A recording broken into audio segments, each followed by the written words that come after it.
بسم الله الرحمن الرحيم قل أوحي إلي أنه استمع نفر من الجن فقالوا إنا سمعنا قرآنا عجبا. الحمد لله والصلاة والسلام على رسول الله وعلى آله وأصحابه ومن والاه. اما بعد، اولا الله سبحانه و تعالی را حمد و ستایش میکنیم به تمام نعمت‌هایی که ما و شما را نصیب گردانیده است. اللهی که ذاتی پاکی هست که او در ذاتش قل هو الله احد الله الصمد لم یلد ولم یولد ولم یکن له کفوا احد است. برای همین بهترین چیزی که الله سبحانه و تعالی انسان نصیب گردانیده است او هم معرفت الله سبحانه و تعالی هست.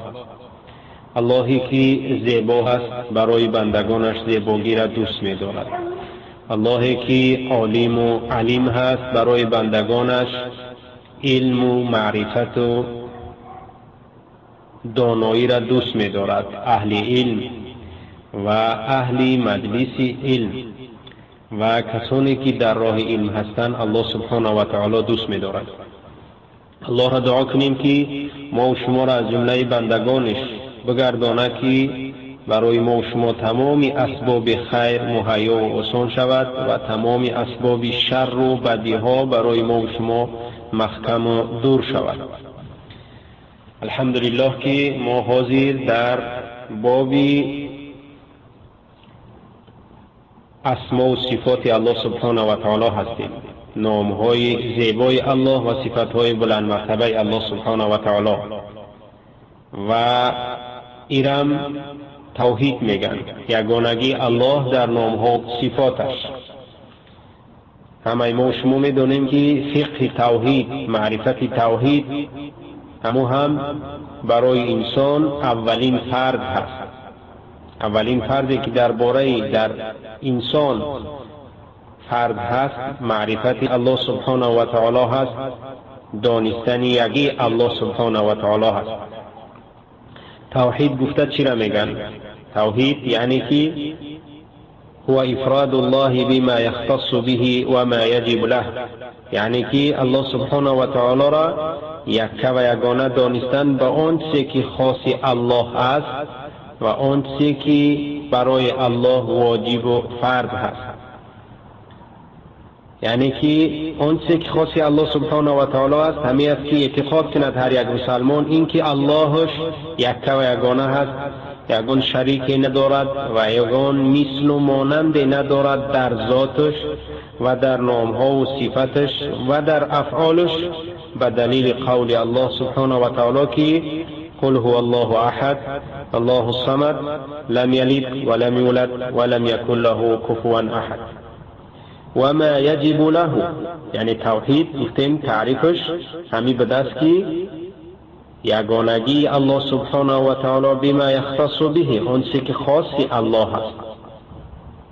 و ما یجب له و آن چیزی که واجب هست یعنی فرض هست از برای او الله سبحانه و تعالی. و آن چیزی که واجب هست برای الله سبحانه و تعالی یگانگی الله سبحانه، توحید و ایمان و طاعت الله و عبادت الله سبحانه و تعالی یکتا و یگانه، به یگان شریک و دوری کردن از عبادت غیر الله سبحانه و تعالی. الله سبحانه و تعالی هم در قرآن عظیم الشأن می‌فرماید ولقد بعثنا فی کل امة رسولا ان اعبدوا الله واجتنبوا الطاغوت. الله می‌فرماید و تحقیق ما فرستادیم به تمام امت رسولهای را تا اینکه ان اعبدوا الله، تا اینکه الله را یکتا و یگانه عبادت کنند و اجتنبوا الطاغوت و دوری کنند از عبادت غیر الله و از طاغوت ها. همه ما شما میدانیم که توحیدی که تمام انبیا و رسول دعوت کردند و نازل شده از کتاب ها، یک نوع توحیدش همی است که توحید معرفت و اثبات از برای الله سبحانه و تعالی و همون یگانگی الله سبحانه و تعالی هست به نامها و صفت و افعالش مانند خلق کردن الله و رزق دادن و زنده کردن و میرانیدن الله سبحانه و تعالی هست.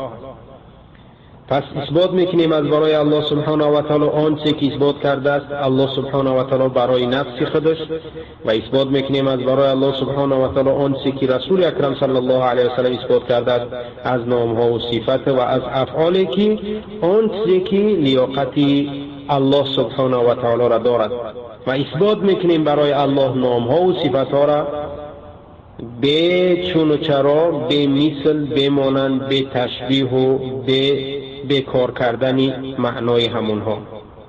و ما شما گذاشتیم که الله سبحانه و تعالی نفی میکند از خودش و ما هم نفی میکنیم هر اون چیزی که الله و رسولش نفی کرده است در حد قولش یا که به زبان رسولش.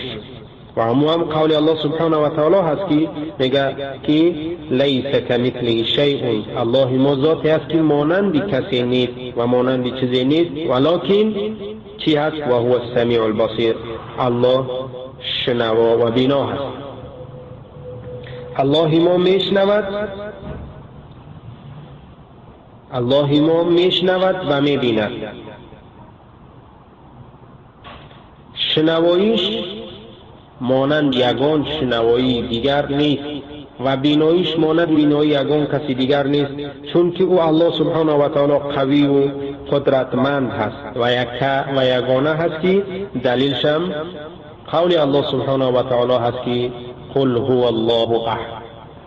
برای الله سبحانه و تعالی را امروز ما یکی از دو نام‌های بزرگ الله سبحانه و تعالی را میگذاریم ان شاء الله. از دو نام‌های الله سبحانه و تعالی را امروز ما میگذاریم و همون هم یکمین نامش که المؤمن. المؤمن در قرآن عظیم شان المؤمن یک بار وارد شده است و هو هم در قول الله سبحانه و تعالی سوره حشر آیه 23. الله میگه که هو الله الذي لا اله الا هو الملك القدوس السلام المؤمن المهيمن العزيز الجبار المتكبر. پس الله سبحانه و تعالی ذاتی بوده است که المؤمن. المؤمن اگر در لغت نگاه کنی در لغت عرب معناش المصدق، یعنی که تصدیق کننده. اصل ایمانم تصدیق هست، اصل ایمانم تصدیق هست. دیمش به معنای امان هست. المؤمن در لغت به معنای المصدق میشه تصدیق کننده و دیگرش الامان از امن و امانی گرفته گرد. یعنی که الله المؤمن معنیش میشه که ای یؤمن عباده المؤمنین، یعنی که در امن و امان قرار میده بندگان مؤمنش را و نیست هر بندش در امن و امان مگر اینکه به الله سبحانه و تعالی ایمان بیارد. اما معنای انا همین نام برای الله سبحانه و تعالی، حق الله سبحانه و تعالی را تعلقش اصلا به معنای اولش هسته که المصدق هست. المصدق هست، تصدیق کننده هست و الامان هم دلالت میکند. الامان هم دلالت میکند، یعنی که التصدیق معناش همه که الله سبحانه و تعالی انبیا و رسول و سخن حق و چیزهای حق و درست تصدیق میکند. و به معنای دیگرش الامان الله سبحانه و تعالی ذاتی است که در امن امان میگیرد بندگان و صالحین و اولیاء و رسولهاش و کسانی که او را ایمان آوردند. چه گذشته بودیم در تفسیر سوره قریش فلیعبدوا رب هذا البيت الذي اطعمهم من جوع و آمنهم من خوف. الله کسانی را در امن و امان و طعام میده که او را الله را یکتا و یگانه چار کند، عبادت کند. پس معنای امانش همی است. داریم که امروز میگیم که ما الحمدلله که مؤمن هستیم، مؤمن ها هستیم، یعنی کسانی که تصدیق کردند به الله سبحانه و تعالی و الله دا باور کردند و ثقه آوردند و الله در اساس اینا ایرا امن در امن قرار داده است در دنیا و آخرت. این درباره معنای المؤمن بود، یعنی که معناش در لغت گفتیم اگر نگاه کنی هر ده همین معنا را چکار میکند دارد. و گفتیم که الله سبحانه و تعالی وقتی که ما با او ایمان آوردیم میگیریم ما هم انا همین نام الله را برای خودمون که المؤمن هست، نام الله را برای خودمون میگیریم که المؤمن هست.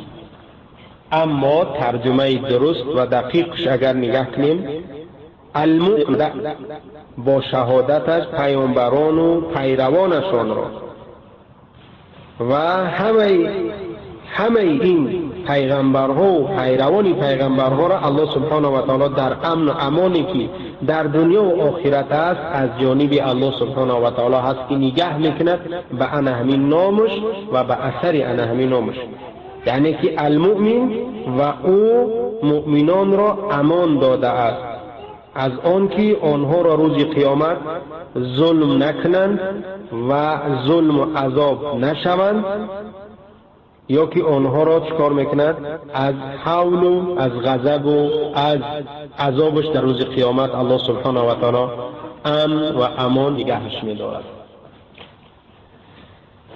بله برادرای عزیز، اما برای ما مهم همیجاش است که آثار ایمانی که وقتی ما فهمیدیم که الله ما المؤمن هست، ما چی آثار و الله را چخیل به این نامش عبادت کنیم، الله را به این نامش چخیل ما عبادت کنیم.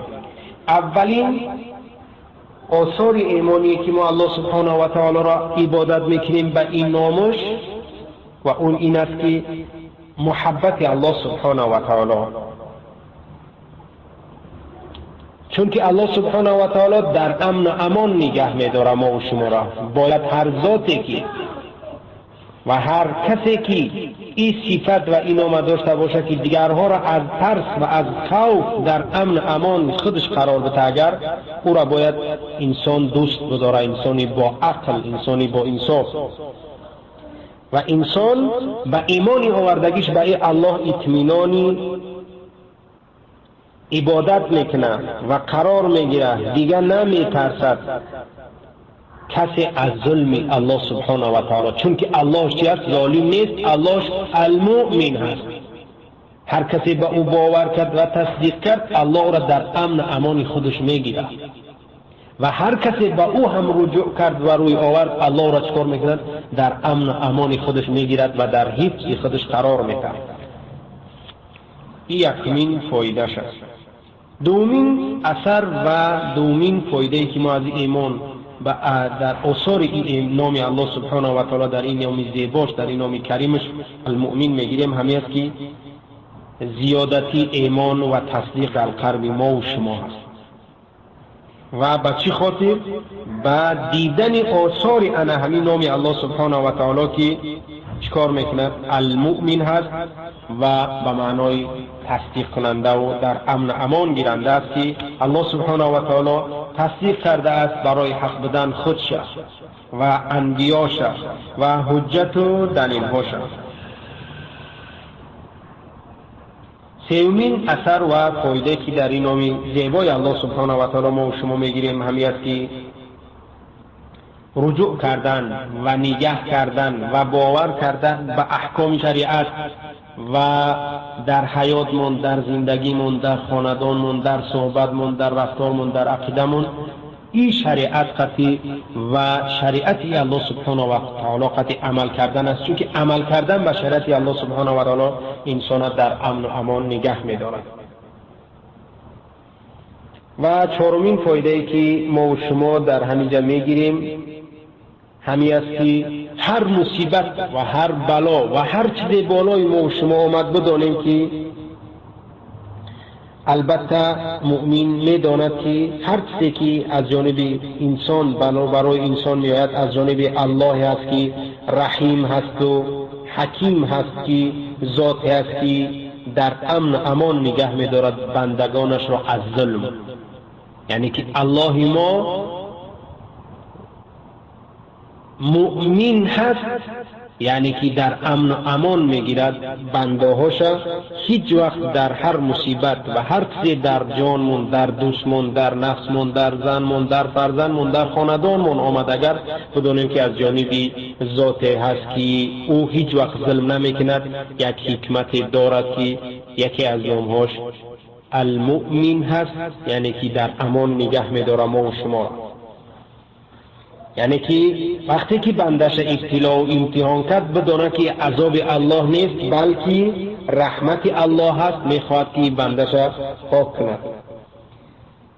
پنجمین چیز همی است که برای ما و شما خاصتا در همین روزها ما و شما در همین زمان به نهایت مهم است و او هم این است که سلامت و سالم ماندن قلبای ما و شما نسبت بندگان الله سبحانه و تعالی و در امن و امان نگه داشتن دیگرها از دشمنهاشان.